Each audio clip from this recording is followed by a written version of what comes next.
Pandian store new promo Senthil உள்ளே போக ஒரு நிமிஷம் நில்லுட அவங்ககிட்ட பேசணுன்றாங்க. சொல்லுங்கப்பா என்ன விஷயம்ன்றாங்க. டேய் உன்னுடைய மாமனாருக்கு நீ ஏதாச்சும் இது பண்ணியா, என்ன பண்ணியா, இல்லை உன் மாமனார் பேச்சை கேட்டு ஏதாச்சும் நீ தப்பு பண்ணுறியான்றாங்க. உடனே பயந்து போய் அப்படியெல்லாம் ஒன்றும் இல்லையேன்றாங்க. டேய் உண்மையை சொல்லிடா, அப்படியெல்லாம் எதுவும் இல்லை தானேன்றாங்க.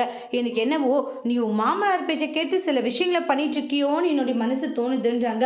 இல்லை அப்படியெல்லாம் ஒன்றும் இல்லைன்ற மாதிரி சொல்கிறாங்க. மச்சான் அவன் உங்களுடைய வளர்ப்பு அப்படி இருக்கும்போது அவன் உங்கள் பேச்சை மீறி என்ன செஞ்சுட்டு போகிறா சொல்லுங்க அப்படின்றாங்க. அதெல்லாம் ஒன்றும் செய்ய மாட்டான்ற மாதிரி சொல்கிறாங்க. ஏன் 4 பசங்களை நான் நல்லாவே வளர்த்துருக்கன்றதே எனக்கு பெருமையாக இருக்குது. ஏன்னா இங்கே ஒருத்தர் வந்து கஸ்டமர் சொல்லிட்டு போனாங்கடா, மாமனார் பேச்சை கேட்டு பையன் ஆடிக்கிட்டு இருக்கான்ட்டு.